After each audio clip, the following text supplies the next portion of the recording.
आतंक ने अपने पैरों तले कैसे मासूमों को कुचला, इसके निशान यहां हर ओर बिखरे पड़े हैं।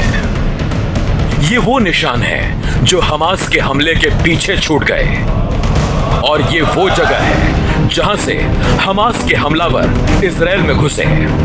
दक्षिणी इजराइल का शहर जेड्रॉट, जो कि बिल्कुल गाजा की सीमा पर है। जैसे ही एनडीटीवी की टीम गाजा बॉर्डर के एकदम सटे इलाके जेड्रॉट पहुंची, एक बार फिर उनका सामना रॉकेट हमले से हुआ। We tried to talk to some of the people here, some of the security personnel here, but they have told us not to take pictures, not to talk.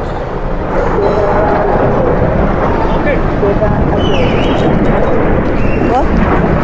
अंदर अंदर।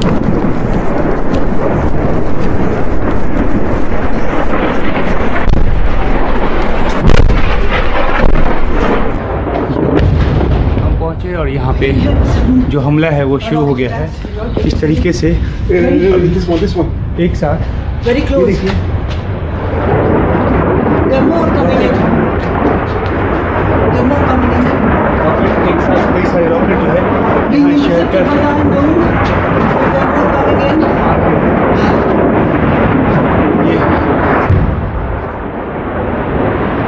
ये बिल्कुल लाइव तस्वीरें हैं, और ये देखिए ये जहाँ जो इंटरसेप्ट हो रहे हैं वो वहीं पर धुएं का छोटा सा गुबार बन जा रहा है, लेकिन जो इंटरसेप्ट नहीं हो पाते वो रिहायशी इलाकों में गिरते हैं। और ये देखिए किस तरीके से यहाँ जो है ये बिल्कुल लाइव तस्वीर यहाँ हम शूट कर रहे थे, और उसी बीच में ये होना शुरू हो गया। और ये जेड्रॉट है, जो कि जैसा कि मैं बता रहा था कि ये इलाका जो है बिल्कुल सीमा के करीब है। गाजा पट्टी से तकरीबन 2500-2700 फीट की दूरी पर इसकी सीमा लगती है, और यहाँ रिहायशी इलाका जो है वो बिल्कुल सन्नाटे में है। ये जगह गाजा से महज 2700 फीट दूर है, इसीलिए इसी को हमास ने सबसे पहला निशाना बनाया, और खतरा अब भी बना हुआ है। जेड्रॉट का जो इलाका है, ये जो रेलवे लाइन है, इसके ठीक उस तरफ जो है वो गाजा पट्टी का इलाका शुरू होता है कुछ 100 मीटर की दूरी पर। और जो हमास के आतंकवादी आए और उनको जैसे जैसे रास्ते में गाड़ियां मिलती गई, उन गाड़ियों पर वो अंधाधुंध फायरिंग करते गए, और उन गाड़ियों में जो भी सवार थे उनकी जान लेते गए। और इस बात की गवाही देता हुआ ये जो मंजर है वो नज़र आता है, जहाँ पे जो गाड़ियां हैं वो बिल्कुल जली हालत में हैं। तो ये तस्वीरें हमने कई बार सोशल मीडिया के जरिए भी देखी, कैसे जो भी गाड़ी आ रही थी उन पे वो फायरिंग कर रहे थे, जो भागने की कोशिश कर रहे थे लोग उनको वो गोली मार दे रहे थे। और इस तरह से वो जो आतंकी हमले को अंजाम देते हुए जो है वो आगे बढ़ते गए, और जेड्रॉट शहर में जाकर घुसे, वहाँ पे लोगों को बंधक बनाया। अब हमने देखा है कि किस तरह से सुरक्षा की जो बंदोबस्त है, जो मुस्तैदी है, वो किस तरह से बढ़ाई गई है। यहाँ पे बिल्कुल पिन पॉइंटेड तरीके से गन के साथ यहाँ पे जो सुरक्षा बल के जवान हैं उनकी मुस्तैदी है। और बिल्कुल इस तरफ से कि अगर दोबारा इधर से आएँ, क्योंकि बार बार हमास की तरफ से धमकी दी जा रही है कि वो फिर से हमला करेंगे, हमला वो कर भी रहे हैं। शहरों में उनकी कई जगहों पे मौजूदगी भी है, जो बात कही जा रही है, और इस वजह से जो खतरा है पूरी तरह से टला नहीं है। जब हमास के हमलावर यहाँ घुसे तो दहशत गर्दी का क्या मंजर दिखा होगा, इसका अंदाजा ये तस्वीरें देती हैं। यहाँ हमास का हमला इतना घातक था कि इजराइल को अपने ही पुलिस थाने को उड़ाना पड़ा। अब उस थाने का सिर्फ मलबा ही बचा है। जो आतंकवादी यहाँ पहुँचे, उन्होंने यहाँ सड़कों पर गुजरते हुए अंधाधुंध फायरिंग की। जो भी गाड़ियाँ उनको सामने मिली उस पर उन्होंने फायरिंग की। उसके अंदर जो भी लोग थे उनको अपना निशाना बनाया। जो लोग यहाँ सड़कों पे भी नज़र आए और जो गाड़ियाँ छोड़कर भागने की कोशिश करते नज़र आए जान बचाने के लिए, उन सबको अपना निशाना बनाया। और उसके बाद जो है आतंकवादियों का जो एक दस्ता है वो यहाँ जो जेड्रॉट पुलिस स्टेशन है उस पर उन्होंने कब्ज़ा जमा लिया। और इसके बाद यहाँ पे मुठभेड़ चली। तकरीबन 20 घंटे की मुठभेड़ के बाद जो है यहाँ इस पुलिस स्टेशन को उड़ाना पड़ा, क्योंकि इसमें हमास के आतंकवादी जो थे वो उन्होंने अपना मोर्चा बना लिया था और यहाँ से लड़ाई चल रही थी। तो अब इसको जो है वो इस जगह को क्लियर किया जा रहा है बड़े बड़े बुलडोज़र और क्रेन के ज़रिए इसको साफ किया जा रहा है। लेकिन इस शहर ने जो तबाही देखी वो बिल्कुल बाकी दूसरे शहरों की तबाही से बिल्कुल अलग है। और इस मामले में अलग है कि पहला एक बड़ा हमला जो है वो इसी शहर पर हुआ। और डेट्रॉयट से Umashankar Singh, NDTV India. Ashkelon के जिस होटल में हम ठहरे हैं वहाँ क्यों गिरा रॉकेट, क्यों उड़ी इस कार की धज्जियाँ, क्यों टूटी खिड़कियाँ, क्यों टूटे दरवाजे और क्यों लोगों को आई चोट। आयरन डोम किस रॉकेट को हवा में नष्ट करता है और किसे ज़मीन पर गिरने देता है, आइए इन सब बातों को जानते हैं इस वीडियो में। एक सवाल है कि आखिरकार आयरन डोम इस रॉकेट को रोक पाने में क्यों नाकाम हुआ और क्यों ये रिहायशी इलाके में आकर गिरा। मैंने आपको एश्केलॉन और डेट्रॉयट के आसमान में कई बार उड़ते हुए रॉकेट को दिखाया है। ये रॉकेट हमास चरमपंथी गाजा पट्टी की तरफ से इजराइल पर दागते हैं और इस हमले में कई बार भारी जान माल का नुकसान होता है जब ये रिहायशी इलाके पर गिरता है। अधिकतर समय ये रॉकेट हवा में ही छोटे से धुएं के गुबार में बदल जाता है, लेकिन जब ये किसी रिहायशी इलाके में गिरता है तो फिर इस तरह की तबाही जो है वो मचती है और जान माल का, जैसा कि मैंने बताया, भारी नुकसान होता है।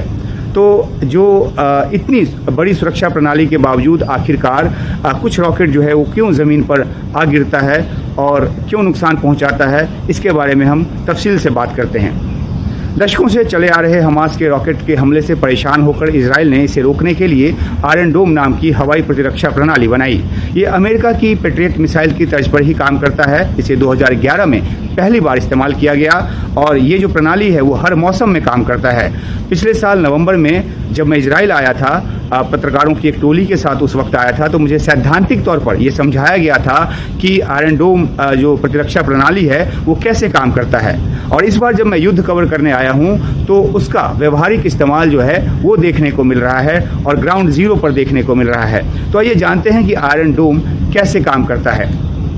जैसे ही गाजा पट्टी से रॉकेट छोड़ा जाता है तो इस पर नज़र रखने वाला जो इजराइल का रडार सिस्टम है वो चालू हो जाता है और वो रॉकेट को ट्रैक करने लगता है। जैसे ही रॉकेट जो है वो फायर होता है तो वो जो कंट्रोल रूम है वो उसको ट्रैक करने लगता है और कंट्रोल सिस्टम ये देखता है कि रॉकेट इजराइल के किस इलाके में गिरेगा और जहां गिरेगा क्या वहां आबादी रहती है या फिर वो बिना आबादी वाला इलाका है।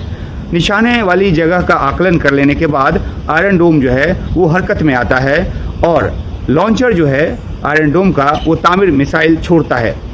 अगर कंट्रोल रूम ये आकलन करता है कि रॉकेट किसी ऐसी जगह गिरेगा जहां आबादी नहीं रहती तो फिर आयरन डोम उसे इंटरसेप्ट करने के लिए मिसाइल फायर नहीं करता है।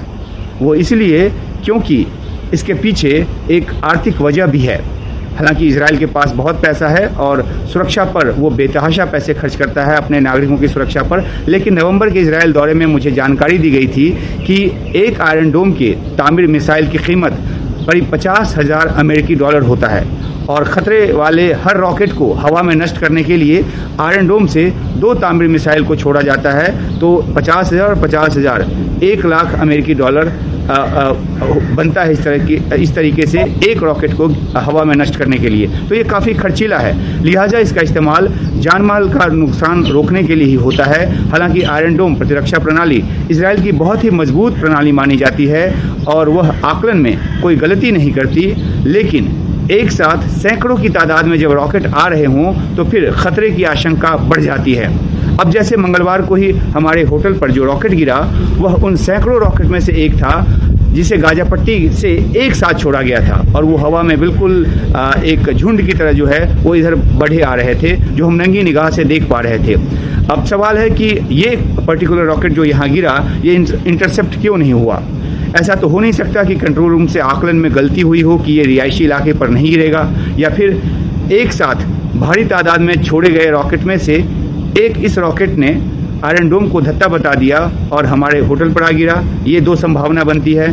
और इस तरह के और भी रॉकेट जो हैं, जितनी जब से ये शनिवार से शुरू हुआ है तो अलग अलग इलाकों में बहुत सारे रॉकेट जो हैं वो गिरे हैं। तो इसके पीछे वजह जो भी हो, एक सायरन ने हमें सचेत कर दिया जो हर बार बजता है। सायरन जब भी रॉकेट का अटैक उधर से होता है 15 सेकंड का टाइम हमारे पास होता है और उस 15 सेकंड में हम होटल के नीचे बने बंकर में पहुंचकर अपनी जान बचाते हैं। और जब ये रॉकेट गिरा उस वक्त भी हमने इसी तरीके से अपनी जान बचाई और इसकी जद में आने से बच गए। हमास और इजराइल के इस जंग में सबसे बड़ी बात और सबसे बार बार जो बात की जाती है वो की जाती है कि इजराइल इतना बड़ा जो है मिलिट्री पावर है, फिर भी ये हमला कैसे हो गया। इजराइल जो पूरी दुनिया को डिफेंस सिस्टम भेजता है, पूरे दुनिया को हथियार भेजता है, उस पर हमास ने कैसे जो है हमला कर दिया। तो यहाँ पे ये जानना जरूरी है कि इजराइल की सैन्य ताकत क्या है हमास के मामले में। तो सबसे पहले इजराइल के पास जो सैनिकों की संख्या देखिए आप, 16,95,000 सैनिक हैं उनके पास, और रिजर्व में 46,000 जो है 500 सैनिक हैं। इसका मतलब ये सैन्य ताकत का आप अंदाजा लगा सकते हैं। टैंक्स की बात करें, यदि जमीनी टैंक्स की बात करते हैं तो करीब 2200 जमीनी टैंक हैं उनके पास, 530 तोपखाना है। यदि एयर डिफेंस की बात करें, हवाई एयरफोर्स की बात करें तो 339 जो है उनके पास एयरक्राफ्ट है, जिसमें 309 लड़ाकू विमान है, 142 जो है हेलीकॉप्टर है, जिसमें 43 जो है अपाचे हेलीकॉप्टर है जो कि काफ़ी महत्वपूर्ण माना जाता है। F-16 की संख्या देख लीजिए, F-16 196, 83 जो है F-15 है, और उससे भी एडवांस वर्जन जो है F-35 वो 30 है। ये जो है दुनिया के सबसे बेहतरीन लड़ाकू विमान माने जाते हैं। इससे अकेले जो है अरब वर्ल्ड में इजराइल जो है इसलिए वहाँ पर वो टिका हुआ है। आपको याद होगा इजराइल की सैन्य ताकत के वजह से एक समय में उन्होंने पूरे अरब को कंट्रीज को हरा दिया था 6 दिनों के वॉर में। यदि नेवी की बात करें तो इजराइल के पास जो है, क्योंकि वो समुद्र भूमध्य सागर में है, वहाँ पर पनडुब्बी 5 है, गश्ती और तट रक्षक जो है 49 हैं। तो इतने 5 पनडुब्बी है। और अब जो जंग चल रही है उसमें जो है अमेरिकी के जो तटरक्षक जहाज है वो भी पहुंच चुके हैं। आप सोचेंगे कि हमास के पास क्या है। हमास के पास क्या है इसकी कोई पुख्ता जानकारी नहीं है, क्योंकि हमास जो है वो टेररिस्ट ऑर्गेनाइजेशन है। जरूर उसने जो हमला किया है इजराइल पे, उसमें पैराग्लाइडिंग की मदद ली है, रॉकेट्स उनके पास होंगे, रॉकेट लॉन्चर्स होंगे उनके पास, लेकिन उसके पास कोई और जो आतंकवादी हैं उसकी संख्या 20,000 से 25,000 के बीच मैंने सैनिकों की जो संख्या है वो बताई जा रही है, लेकिन वो कोई संगठित नहीं है, इसलिए उसके आंकड़े पर, उनके किसी भी आंकड़ों पर भरोसा नहीं किया जा सकता है। तो ये है इजराइल की सैन्य शक्ति। इसके आगे अच्छे देश नहीं टिक पाएंगे। तो फिर आप समझिए हमास जैसे आतंकवादी संगठन को यदि काबू में करना हो, या फिर फिलिस्तीन में जहाँ पे गाजा को काबू में करना हो, वो इजराइल के लिए बहुत बड़ी बात नहीं होगी। इस हमले ने सबको चौंका दिया, क्योंकि इजराइल में काफ़ी नुकसान हुआ, काफ़ी लोगों की जान गई। अब इजराइल की बारी है। इजराइल जो है वो पलटवार कर रहा है। हम कुछ तस्वीरों के साथ आपको दिखाने की कोशिश करेंगे कि ये बर्बादी की जो तस्वीरें आ रही है वो अब जो गाजा पे जो इजरायली हमले किए जा रहे हैं उसकी कुछ तस्वीरें आपसे साझा करूंगा, आपको दिखाने की कोशिश करूंगा कि क्या स्थिति बदली है। ये 10 अक्टूबर 2023 की, इसी साल की 10 तारीख की, इसी महीने की तस्वीर है। हवाई हमले जो गाजा में किए गए उसके बाद ये तस्वीर आप देख सकते हैं किस तरह से धुएं का उबार जो है वो उठ रहा है। ये तस्वीर जो है वो सैटेलाइट इमेज से लिया गया है, ये धुएं वाली तस्वीर है। अभी इसी तस्वीर को आपको हम दिखाना चाहेंगे 5 महीने पहले किस तरह से ये तबाह हुआ। 5 महीने पहले सेम तस्वीर है, आप देखिए, और ये तस्वीर देखिए रिहायशी इलाके की। इसी तस्वीर पे जब बमबारी हुआ है, ये 5 महीने पहले 10 मई की तस्वीर है, वो 10 अक्टूबर की तस्वीर है। क्या हालात हो गए हैं। अब आगे बढ़ते हैं। अब आपको हम दूसरी तस्वीर दिखाते हैं कि किस ढंग से जो है तबाह हुआ है, तबाही किस ढंग से हुई है। अल घरबी मस्जिद का क्षेत्र है ये देखिए, ये मस्जिद का इलाका है और यहाँ पर जो है बमबारी हुई है। उसके बाद पूरे काले निशान नज़र आ रहे हैं। इजराइल की तरफ से एयर स्ट्राइक की गई थी यहाँ पे। अब इसी मस्जिद की तस्वीर हम आपको दिखाते हैं 10 मई की। ये देखिए एक बड़े इलाके में ये मस्जिद जो है अभी आपको दिख रही होगी। ये मस्जिद है, यहाँ पे रिहायशी इलाके भी हैं। और यही तस्वीर जो है ये 5 महीने पुरानी तस्वीर है और ये इसी महीने जो एयर स्ट्राइक हुई है उसकी बाद की तस्वीर है। दोनों तस्वीरों में अंतर आप साफ देख सकते हैं। एक और तस्वीर हमारे पास है, वो आपको दिखाना चाहूँगा। ये जो तस्वीर है वतन कम्युनिकेशन टावर की है। ये तस्वीर आप देख लीजिए, आपको अंदाज़ा हो जाएगा। हर जगह जो है धुआं दिख रहा है। ये जो टावर है, कम्युनिकेशन टावर यहीं पे था, ये टावर पूरी तरह से ख़त्म हो चुका है। और ये जो इसकी जो पहली जो 5 महीने पहले की तस्वीर है वो भी आपको यहाँ पर हम दिखाएंगे। ये देखिए, एक और तस्वीर जो है अल साउसी मस्जिद क्षेत्र का है। ये तस्वीर यहाँ पर आप देख सकते हैं कि क्या हालत हुई है। यहाँ पर जो बमबारी की गई, यहाँ पर जो है काफ़ी बहुत बड़ा जो है हमला किया गया था। इसकी तस्वीर हमारे पास पुरानी तस्वीर अवेलेबल है, ये आपको दिखाने की कोशिश करते हैं। ये अल साउसी मस्जिद क्षेत्र है जो है, ये इलाका जो है आप देख सकते हैं किस ढंग से ये जो है ध्वस्त कर दिया गया है। ये यहाँ पे जो बमबारी के बाद क्या हालात हुए हैं। तो ये तो कुछ तस्वीरें हैं अब जो कि आज धीरे धीरे आ रही हैं। इजराइल जो है अब किसी भी समय इजराइल ने कहा है कि वो अपना हमला पुरजोर जारी रखेगा। और अब जो इतना डेंसली पॉपुलेटेड इलाका है, ये छोटा सा क्षेत्र है, वहाँ पर किस तरह से मकानें बने हैं, किस ढंग से लोग रहते हैं। और यही वजह है कि यदि यहाँ पर बमबारी की जाती है तो ये जो है कितना जो है नुकसान हो सकता है। तो इस तस्वीरों के जरिए हमने आपको ये दिखाने की कोशिश की कि यदि इस इलाके को तबाह किया जाता है तो जो मरने वालों की संख्या है वो काफ़ी बड़ी तादाद में होगी, क्योंकि यहाँ पर घनी आबादी वाला क्षेत्र कहा जाता है कि दुनिया का सबसे घनी आबादी वाला क्षेत्र यही है। तो ये तस्वीरें हैं, कुछ और तस्वीरें आएंगी तो आपके सामने लाने की ज़रूर कोशिश करेंगे। सब ये पता लगाने की कोशिश कर रहे हैं कि हमास तक इतनी भारी मात्रा में हथियार पहुंचे तो कहां से पहुंचे।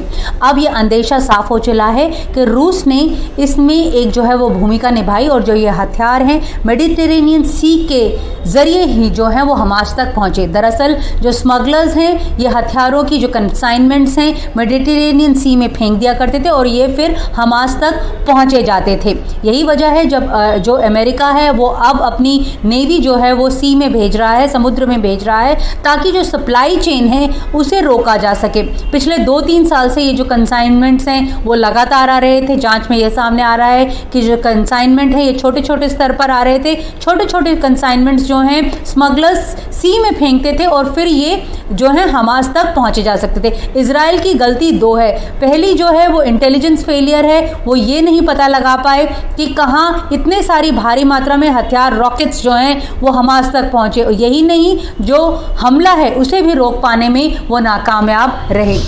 इजराइल और गाजा में चल रहे इस भीषण युद्ध के बीच में अमेरिका के आने से मामला पेचीदा होता हुआ दिख रहा है। अमेरिका पूरी तरह से इजराइल के पक्ष में खड़ा हो गया है और जैसे जैसे अमेरिका सैन्य मदद पहुंचा रहा है वैसे वैसे अमेरिका ने इजराइल को हर तरह की सैन्य मदद देने का भरोसा करता नजर आ रहा है। और अब अमेरिका का जो महाविनाशक युद्धपोत है यूएसएस गेराल्ड फोर्ड वो भी इजराइल पहुंच चुका है। तो इस मुश्किल वक्त में अमेरिका जो है वो किस तरह से इजराइल की मदद करता हुआ दिख रहा है वो यहाँ पर हम आपको बताते हैं। जो अमेरिकी युद्धपोत है गेराल्ड फोर्ड गाजा सीमा पर वो पहुंच गया है यहाँ पर। तो दोनों मित्र देश जो हैं अब इस वक्त में खासतौर से अमेरिका जो है वो इजराइल के साथ मजबूती से खड़ा हुआ नजर आ रहा है। जो बाइडेन के बयान भी लगातार आ रहे हैं। युद्धपोत के साथ युद्धक विमान, क्रूजर और 5000 सैनिक जो हैं वो भी इजराइल पहुंचे हैं। अमेरिकी बेड़े में विध्वंसक पोत भी शामिल है। इसके अलावा दूसरा विमान वाहक पोत जो है वो भी भेजने की तैयारी कर रहा है अमेरिका इजराइल को। इसके अलावा जो यूएस के ताकतवर बम वर्षक हैं वो भी इजराइल पहुंचने की खबरें जो हैं वो उसकी आने लगी हैं। इसके अलावा सबसे जो महत्वपूर्ण अमेरिका के पास सामान है, जो हथियार हैं, उसमें B-52 बम वर्षक जो है वो भी इजराइल भेजे जाने की खबर सामने आ रही है। उसकी तस्वीरें भी हम आपको दिखा रहे हैं। ये एक साथ जब उड़ता है तो कई बम जो है वो गिराते हुए चलता है। इसके अलावा अमेरिकी F-35, F-15 और F-16 जो फाइटर विमान है वो भी अलर्ट पर रखे गए हैं। गोला बारूद लेकर अमेरिकी विमान जो है वो इजराइल पहुंचाया गया है। दक्षिणी इजराइल के एयरबेस नेवातिम पर यह विमान जो है उसने लैंड किया है। यहाँ पर इजराइल डिफेंस फोर्स जो है उसने भी हथियार पहुंचने की अमेरिका से पुष्टि की है। अमेरिकी विदेश मंत्री जो हैं एंटनी ब्लिंकन वो भी इजराइल दौरे पर हैं। यहाँ पर सवाल अब ये भी उठ रहा है कि क्या वजह है कि अमेरिका जो है वो इजराइल के साथ खड़ा हुआ नजर आ रहा है। दशकों से ये मजबूत रिश्ते हैं, इसका बैकग्राउंड क्या है, इसकी पृष्ठभूमि क्या है, वो भी यहाँ पर आपको बताते चलते हैं। अमेरिका में यहूदी समुदाय जो है वो काफ़ी असरदार है दशकों से। जो अमेरिकी थिंक टैंक है उसमें यहूदियों का बोलबाला है। दशकों से ये चीज़ें होती हुई आ रही हैं। अमेरिका में कई बड़े जो कारोबारी हैं वो यहूदी समुदाय से ही आते हैं। और ऐसे में अमेरिका इजराइल के बीच में लंबे वक्त से रक्षा सहयोग है, ये हम सब जानते हैं। और इजराइल जो है वो खुफिया जानकारी जो है वो भी अमेरिका के साथ साझा करता है। इसके अलावा एक महत्वपूर्ण वजह है चुनावी रणनीति के लिए इजराइल जो है वो बहुत अहम है अमेरिका के लिए, क्योंकि जो अमेरिकी मतदाता हैं उनका झुकाव जो है वो फिलिस्तीन से ज़्यादा इजराइल की ओर है। तो उस बात का भी अमेरिका जो है ध्यान रखता है। यहूदियों और ईसाई धर्म प्रचारकों की अमेरिका में अच्छी खासी पैठ मानी जाती है, ये भी एक बहुत बड़ी वजह है। इसके अलावा कुछ रणनीतिक साझेदारी की अगर हम बात करें तो यहाँ पर कई सारे हित जो हैं वो दोनों देशों के साथ आते हुए नजर आते हैं। राष्ट्रीय सुरक्षा के लिए इजराइल जो है वो लगातार मददगार रहा है अमेरिका के लिए, ये सब हम जानते हैं। दुनिया में सबसे बेहतर इजराइल का खुफिया तंत्र है। इजराइल खुफिया जानकारी जो है वो अमेरिका को देता रहा है और ये भी वजह है कि अमेरिका जो है इजराइल को लगातार मदद कर रहा है। इजराइल की जो शासन प्रणाली है वो भी अमेरिका से मेल खाती है, अमेरिका से मिलती जुलती है। अगर हम पिछले ही साल की बात करें कि किस तरह की मदद जो है वो अमेरिका की तरफ से दी गई, तो 2022 में $3.8 बिलियन की सैन्य मदद की गई है अमेरिका की तरफ से। इसके अलावा अमेरिका ने $850 बिलियन की जो मदद है वो भी इजराइल को पहुंचाई है। तो इजराइल में जो अमेरिका की कंपनियां हैं वो भी दर्जनों हैं, वो भी बहुत बड़ी तादाद में हैं और वहाँ पर बहुत सारे लोग काम करते हैं। तो ये एक हित जो है अलग अलग छुपे हुए हैं। इजराइल के लिए जो अमेरिकन एयरलाइंस है उसकी जो उड़ानें हैं वो भी लगातार हैं। तो एक दूसरे के जो हित हैं वो भी हैं, जो कमाई का जरिया है वो भी दोनों देशों के जुड़े हुए हैं। और यही वजह है कि अमेरिका लगातार मजबूती से इजराइल के साथ खड़ा हुआ नजर आ रहा है। अमेरिकी विदेश मंत्री एंटनी ब्लिंकन जो है वो इजराइल अब पहुंचने ही वाले हैं और इस बीच यूएस ने ये साफ किया है कि हमास के हमले में जो मरने वाले अमेरिकी हैं उनकी संख्या बढ़कर अब 22 हो गई है। ब्लिंकन ने साफ किया कि इस युद्ध में अमेरिका पूरी तरह से इजराइल के साथ है और उसकी हर जरूरत को पूरा करेगा। सुनवाते हैं आपको अमेरिकी विदेश मंत्री एंटनी ब्लिंकन का बयान। We're determined to make sure that Israel gets everything it needs to defend itself, to provide for the security of its people. Already, significant military assistance requested by Israel is on the way. We will be reaffirming the very strong message that President Biden has delivered to any country or any party that might try to take advantage of this situation. And that message is don't. President has deployed, as you know, the world's largest aircraft carrier group to the region. We lost 22 Americans. Israel पर Hamas के हमले की America, Britain, Germany, France, Bharat जैसे देशों ने खुलकर निंदा की, लेकिन चीन और रूस जैसे ताकतवर देशों ने इस संकट पर निष्पक्ष दिखने की कोशिश करते हुए नजर आए। दोनों ने नागरिकों को होने वाले नुकसान पर तो चिंता जताई, लेकिन हमास की निंदा करने से बचते हुए वो दिखे। कुछ जानकार बता रहे हैं कि रूस और चीन के इस रुख पर ये कह रहे हैं कि हमास और इजराइल के बीच अगर संघर्ष लंबा चला तो उन्हें इसका फायदा होगा।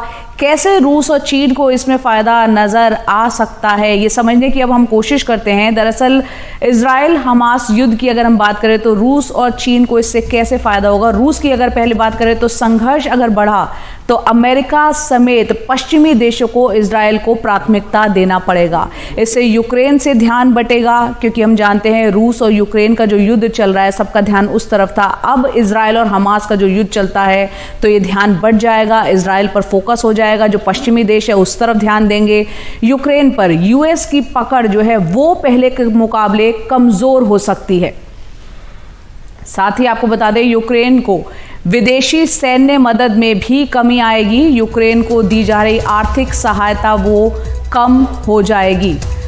इसके अलावा दूसरा पक्ष भी ये भी समझाने की आपको कोशिश करते हैं कि चीन को इससे कैसे फायदा हो सकता है इजराइल और हमास का जो युद्ध चल रहा है। हाल ही में हम जानते हैं कि सऊदी अरब ने अमेरिका से मिलिट्री पैकेज की कीमत पर इजराइल से संबंध अपने बहाल करने का ऐलान किया था, लेकिन अब जो ताज़ा हालात बने हैं लगता है कि इस युद्ध के मद्देनज़र सऊदी अरब हो सकता है इस समझौते से पीछे हट जाए। लेकिन इससे चीन को क्या फ़ायदा होगा वो भी अब आपको समझाते हैं। दरअसल सऊदी और इजराइल समझौता प्रक्रिया में एक रुकावट एक तरह से अब आ रही है। कुछ दिन पहले सऊदी अरब से संबंध हमने आपको बताया किस तरह से बहाल किए गए थे। गाज़ा पर हमले से समझौता यहाँ पर अब वो रद्द हो सकता है। अगर समझौता टूटा तो इससे चीन को फ़ायदा होगा। अमेरिका को किनारे कर ये पूरा का पूरा बन सकता है बस सऊदी और चीन का पूरा ये गठजोड़। साथ ही मिडिल ईस्ट में चीन को एक मजबूत साथी सऊदी अरब के रूप में यहाँ पर हमने देखा वो मिल जाएगा। 2 दिन पहले ही चीन और सऊदी ने एक जॉइंट नेवल अभ्यास भी शुरू किया था। चीन का जो यहाँ पर ये जो अभ्यास दोनों देशों के बीच में हुआ था, चीन के ग्वांगडोंग प्रांत में ये युद्धाभ्यास किया गया। और हाल ही में G20 समिट जो कि भारत में हुआ था, उसमें प्रस्तावित India middle east Europe corridor को एक कहीं ना कहीं झटका लगा है। चीन के सऊदी अरब के करीब होने से अटके हुए उसका जो one belt one road corridor है, उसको इससे कहीं ना कहीं मजबूती मिलेगी। तो आपको हमने बताया कि किस तरह से अंतर्राष्ट्रीय हालात में जिस तरह से इजराइल और हमास के बीच ये युद्ध छिड़ा है और तमाम मुल्क एक अलग अलग अपना पक्ष जो है, 2 ध्रुवों में ये दुनिया इस वक्त बढ़ती हुई दिख रही है। ऐसे में जो पश्चिमी देश है उनका फोकस अब इजराइल की तरफ होगा, वहीं रूस और यूक्रेन के बीच जो युद्ध चल रहा था उस पर से ध्यान अब लोगों का थोड़ा हटेगा। तो ये इस वक्त सिचुएशन बनी हुई है, हालात बने हुए हैं। इजराइल और हमास के युद्ध में ईरान हमास और फिलिस्तीन के साथ खड़ा है। लेबनान और वहां के संगठन हिजबुल्लाह ने कर हमास का समर्थन किया है। कहा जा रहा है कि इस हमले की प्लानिंग जो है वो बेरूत में हुई और इसे हिजबुल्लाह का समर्थन हासिल था। अमेरिकी अखबार वॉल स्ट्रीट जर्नल ने यह लिखा है कि इस हमले में ईरान के सुरक्षा अधिकारियों ने भी मदद की है। तो समझते हैं कि ईरान और इजराइल की दुश्मनी का इतिहास क्या है, ईरान और इजराइल की दुश्मनी है क्यों। दरअसल ईरान और इजराइल के बीच के जो रिश्ते हैं वो इस क्षेत्र के समीकरण को तय करते हैं। ईरान ने आधिकारिक तौर पर इस हमले में शामिल होने से तो इनकार कर दिया है, लेकिन ईरान के ही लीडर आयतुल्लाह खमैनी का ये बयान आया है कि इस हमले को करने वाले का मैं हाथ चूमता हूं। तेहरान टाइम्स ने लिखा है कि अल अक्सा स्टॉर्म ऑपरेशन जियोनिस्ट दुश्मनों की रणनीति पर एक बड़ा और ऐतिहासिक हमला है। इस अचानक हमले ने विश्व का ध्यान एक बार फिर इस टकराव पर ला दिया है जो सालों से बल्कि दशकों से चल रहा है, लेकिन कहीं शैडोज में चला गया था। अब ये खुलकर एक दूसरे के आमने सामने नजर आ रहे हैं। तो इस क्षेत्र के टकरावों में इजराइल और ईरान का टकराव जो है वो मुख्य है। ईरान पर आरोप है कि वो लेबनान के आतंकी संगठन हिजबुल्लाह का समर्थन करता है, वो फिलिस्तीन के हमास और इराक के और यमन के हूती आतंकियों को भी समर्थन देता है। ईरान और इजराइल का जो टकराव है वो अब तक इन प्रॉक्सी खिलाड़ियों के जरिए चलता रहा है, लेकिन अब ये खुलकर आमने सामने है। पहले इसे पर्दे के पीछे खेला जा रहा था ताकि ऑयल एक्सपोर्ट करने वाले इस क्षेत्र में खुलकर टकराव ना हो। तो सबसे पहले अब देखते हैं इसका इतिहास, यानी कि हम यहां तक पहुंचे कैसे। तो इतिहास में चलते हैं, शुरुआत कहां से हुई है। 50 के दशक में जब ईरान में शाह रज़ा पहलवी का शासन था तो ईरान और इजराइल दोस्त थे, लेकिन 1979 की इस्लामिक रेवोल्यूशन ने इस समीकरण को बदल दिया। जो नए शासक थे उन्होंने इजराइल विरोधी रुख अपनाया और 1979 की इस्लामिक क्रांति के बाद से 1982 में लेबनान में हिजबुल्लाह के गठन का ईरान ने समर्थन किया। 1982 में ही इजराइल ने लेबनान पर हमला भी किया था। और अब भी ईरान के जो कट्टरपंथी इस्लामिस्ट हैं वो इजराइल को एक गैर कानूनी मुल्क मानते हैं जिसने अरबों की जमीन हड़प ली है और फिलिस्तीनियों को उनके ही घर से निकाल दिया है। उनका मानना है कि इजराइल की जगह एक ऐसा राज्य होना चाहिए जहां पर अरब और यहूदी या मुसलमान और यहूदी एक साथ मिलकर रहें। कई कट्टरपंथियों ने भी इस बात को दोहराया है और कई बार ऐसे शब्दों में दोहराया है जिसे इजराइल अपने अस्तित्व पर खतरा मानता है। लेकिन ईरान में अभी भी वो मॉडरेट आवाजें भी हैं जो इजराइल के अधिकार को मानती हैं, लेकिन साथ ये मानती हैं कि फिलिस्तीन को भी यहां पर बराबरी का अधिकार रहने का मिलना चाहिए। तो ईरान इजराइल का जो टकराव हाल के कुछ सालों में भी रहा है उस पर भी एक नजर डालते हैं। इजराइल ईरान की परमाणु क्षमता को अपने लिए खतरा मानता रहा है और ईरान के परमाणु कार्यक्रम पर अमेरिकी प्रतिबंधों और पहरे के पीछे भी इजराइल का दबाव रहा है। आरोप है कि 2010 में तेहरान में 5 परमाणु वैज्ञानिकों की हत्या के पीछे इजराइल रहा। अप्रैल 2021 में ईरान ने अपने यूरेनियम एनरिचमेंट फैसिलिटी पर हमले का आरोप भी इजराइल पर लगाया। 2021 में ईरान के गैस स्टेशन पर हुए साइबर अटैक के पीछे भी इजराइल का हाथ बताया गया। ईरान पर परमाणु कार्यक्रम न रोकने के आरोप में कई प्रतिबंध लगाए गए, लेकिन फिर अमेरिका ने राष्ट्रपति ओबामा के कार्यकाल में ईरान के साथ एक डील की, JCPOA यानी कि joint comprehensive plan of action, जिसके तहत इन प्रतिबंधों में, इन सैंक्शंस में कुछ ढील दी गई। बदले में ईरान को अपने परमाणु कार्यक्रम को सीमित रखना था, लेकिन फिर ट्रंप सरकार आई और ट्रंप ने JCPOA को एक तरफा रद्द कर दिया और कहा कि इसमें बहुत सारी खामियां हैं, ये ईरान के बैलिस्टिक मिसाइल कार्यक्रम को रोकने में असमर्थ है और साथ ही ईरान के आतंकी गुटों को भी समर्थन अब तक जारी है, इसलिए ये डील जो है वो रद्द हो गई। इसके बाद ईरान पर और भी प्रतिबंध लगाए गए हैं। इन तमाम चीजों के बीच में आरोप है कि ईरान अभी भी गाजा पट्टी में हमास का समर्थन करता है, साथ ही हमास के पास जो हथियार पहुंचते हैं वो भी ईरान के जरिए ही पहुंचते हैं और ये सीधे इजराइल को चुनौती है। ईरान हमास को आर्थिक मदद देता रहा है और जो सप्लाईज जाती हैं वो रास्ता सूडान, यमन और लाल सागर से गुजरता है और यहां से हथियार और दूसरी जरूरत की चीजें पहुंचती हैं गाजा पट्टी तक। सिनाई प्रायद्वीप में जो बद्दू तस्कर हैं वो भी इसमें शामिल हैं। इजराइल कई सालों से इस मार्ग को बाधित करने की कोशिश कर रहा है, लेकिन अभी तक ये जारी है। और अब जो ये नया टकराव खुलकर सामने आ गया है, उसमें दोनों देश ईरान और इजराइल खुलकर एक दूसरे के सामने हैं, आमने सामने हैं, इसलिए चुनौतियां और खतरे भी बढ़ रहे हैं। चुनौती इस बात की है कि इस युद्ध को सीमित किया जाए और ईरान इसमें शामिल ना हो।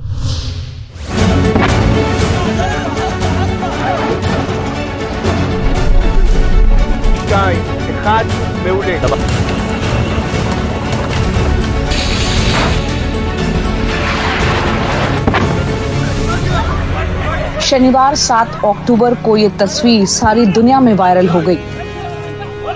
इसने बताया हमास के हमले की भयावहता का असली मतलब। तब से अब तक कई तस्वीरें आ चुकी हैं। सोशल मीडिया पर एक रोती हुई लड़की मोर बेडेर बता रही है कि किस तरह हमास के हमलावरों ने उसकी नानी को मार दिया और उसी के मोबाइल से वीडियो बनाकर उसी के फेसबुक पेज पर अपलोड कर दिया। דודה שלי התקשרה לאמא בצרחות, תפתחו את הפייסבוק, תפתחו את הפייסבוק. אמא לא הצליחה בכלל לפתוח, רעדה בכל הגוף שלה.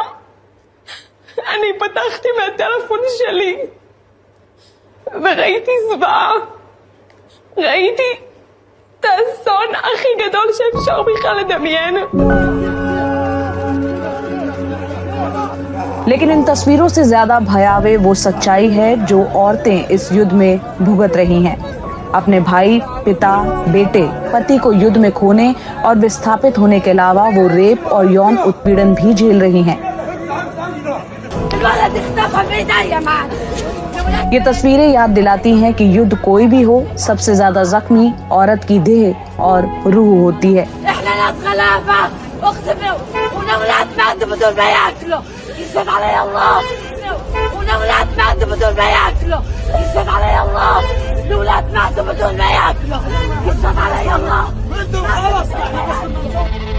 यूएन विमेन की एक रिपोर्ट बताती है कि 100 साल पहले युद्धों में 90% फौजी मारे जाते थे, लेकिन अब आम नागरिक भी मारे जा रहे हैं और उनमें बड़ी तादाद स्त्रियों की है।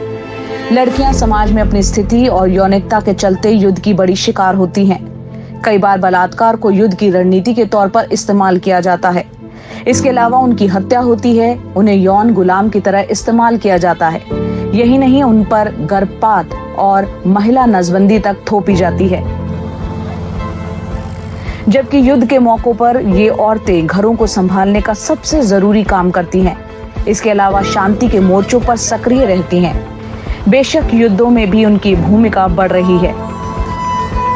इजराइल हमास जंग में भी मोर्चे पर महिलाएं बताई जा रही हैं।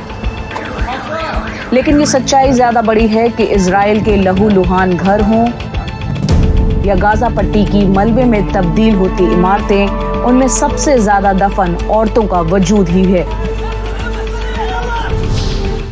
इंसान पढ़ने के लिए कई मुल्कों में जाता है और भारत से कई छात्र जो हैं यूएस, यूके, कनाडा, न्यूजीलैंड और कई अलग अलग ममालिक में जाते हैं, कई अलग अलग देशों में जाते हैं। लेकिन मैंने करीब पिछला 1 साल इजराइल में बिताया और फिलहाल इजराइल खबरों में भी है कि वहां पर हमले हुए हैं, आतंकी हमले हुए हैं, जंग जैसी स्थिति भी बनी हुई है।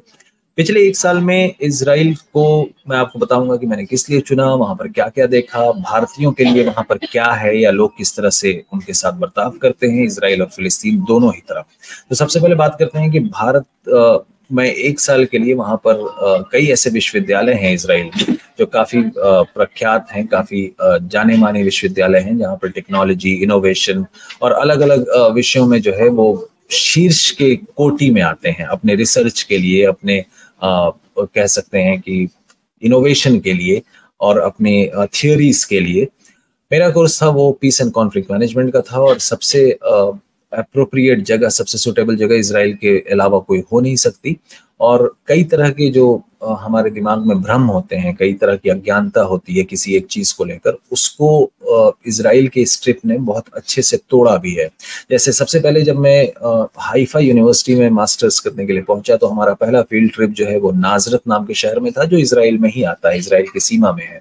और वहां पर एक अरबी मुस्लिम टूरिस्ट गाइड थे जो एक एनजीओ से भी जुड़े हुए हैं। वो मेरे यहूदी प्रोफेसर के सामने ऑक्यूपायर और ऑक्यूपेशन शब्द का यूज करते हैं कि किस तरह से इजराइल ने अरब फिलिस्तीन की जमीन को हथिया रखा है या उस पे एज ए ऑक्यूपायर बैठे हैं। तो ये मेरे लिए बहुत चौंकाने वाली बात थी कि किस तरह से इजराइल के अंदर भी इस शब्द का प्रयोग होता है। दूसरी मिथ्या उस वक्त टूटी जब क्लासरूम में प्रोफेसर्स ने भी इसी टर्म का यूज किया। और मुझे याद है कि जब अरब इजरायली कॉन्फ्लिक्ट नाम के विषय को हम पढ़ रहे थे तो हमारे प्रोफेसर थे प्रोफेसर जैक लेवी।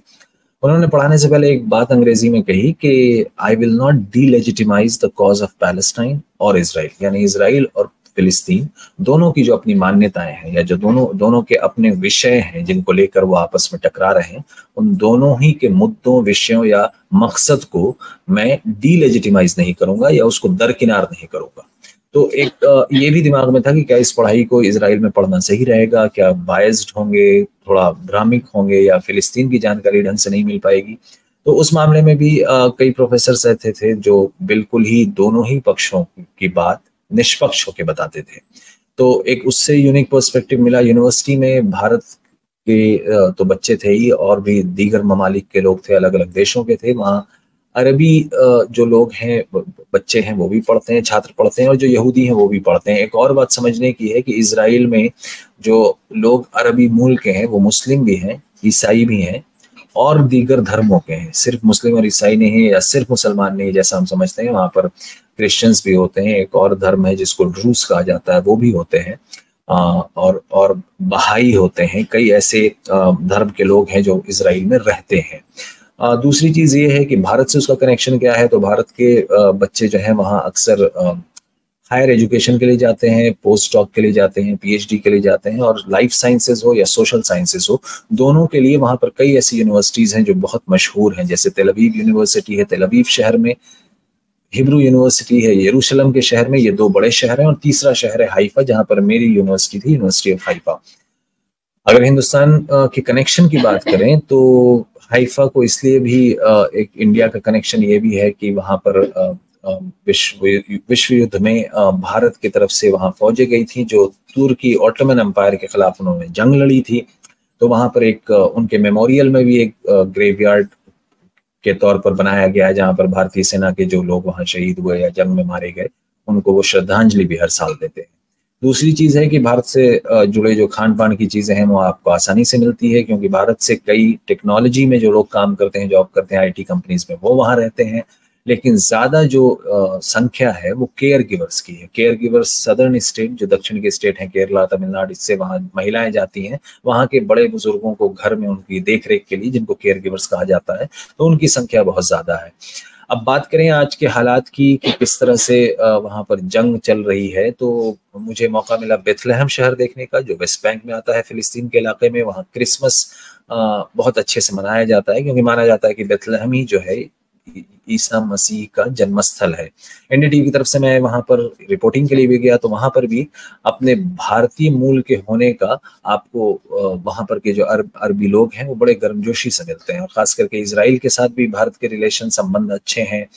एग्रीकल्चर का विषय हो या तकनीक का विषय है, टेक्नोलॉजी की बात हो या डिफेंस इक्विपमेंट की बात हो, रक्षा की तकनीक की बात हो, रक्षा की तकनीक की, तो भारत और इजराइल के बीच संबंध बहुत गहरे हैं। कई चीजों में कोऑपरेशन है दोनों के बीच में। और खास शायद इजराइल ही एक ऐसा देश है जिसका एग्रीकल्चर में, खेती बाड़ी में भारत के 30 राज्यों के साथ कुछ MOU हैं, जो कह सकते हैं कि जो अग्रीमेंट साइन होते हैं इनोवेशन के लिए, सपोर्ट के लिए। इजराइल की खास बात यह है कि वो एक छोटा सा देश है जहां पर समुद्र भी है, रेगिस्तान भी है और पहाड़ भी हैं। और ख़ास करके इजराइल को इस बात के लिए भी माना जाता है कि उन्होंने एक यूनिक कॉन्सेप्ट डेवलप किया है अपने इनोवेशन टेक्नोलॉजी के थ्रू, जिसको डेजर्ट एग्रीकल्चर कहा जाता है, कि रेगिस्तान में भी वो खेती बाड़ी कैसे करते हैं। और ये भी एक कारण है कि आज बहुत से अरब ममालिक, बहुत से अरब देश जो हैं इजराइल के साथ अपने संबंध सुधार रहे हैं, क्योंकि वो पूरा इलाका जो है रेगिस्तान का भी इलाका है। तो कई ममालिक को ये लगता है कि अगर डेजर्ट एग्रीकल्चर की बात इजराइल से सीखी जा सके या इजराइल की टेक्नोलॉजी ली जा सके, तो उनको भी लॉन्ग रन में, लंबे समय में उनको भी इसका फायदा मिलेगा। कॉन्फ्लिक्ट की बात कर लें तो मेरे 1 साल में रहते हुए कई बार आतंकी घटनाएं भी हुई हैं। इजराइल की तरफ से उसका पलटवार जो है वेस्ट बैंक के इलाके में भी किया गया है। दोनों तरफ से ये मासूम लोगों की मौतें भी हुई हैं। और कहीं ना कहीं अब ये माना जा रहा है कि स्थिति में कुछ ठहराव आए। जो दूसरे पावरफुल देश हैं, डिसीजन मेकर्स जिनको हम कहते हैं ग्लोबल लेवल पर, US है, UK है, अरब में सऊदी अरब है या UAE है, इजिप्ट है, टर्की है, इन सबको मध्यस्थता करनी चाहिए ताकि वहां पर शांति बहाल हो सके। और हमारे जैसे पढ़ने वाले या पर्यटक हैं या खुद इजराइल और फिलिस्तीन के लोग हैं जो एक दूसरे पर अर्थव्यवस्था के लिए निर्भर करते हैं, क्योंकि फिलिस्तीन से कई वर्कर्स जो हैं गाजा और वेस्ट बैंक से इजराइल की तरफ काम करने आते हैं। तो अगर वो नहीं आते हैं तो इधर का भी काम रुक सकता है, और अगर वो नहीं आते हैं तो उनकी आमदनी भी रुक सकती है। तो कहीं ना कहीं हम लोगों को ये मनाना चाहिए कि जल्द से जल्द वहां पर शांति स्थापित हो, और सबों के लिए ये बेहतर रहेगा।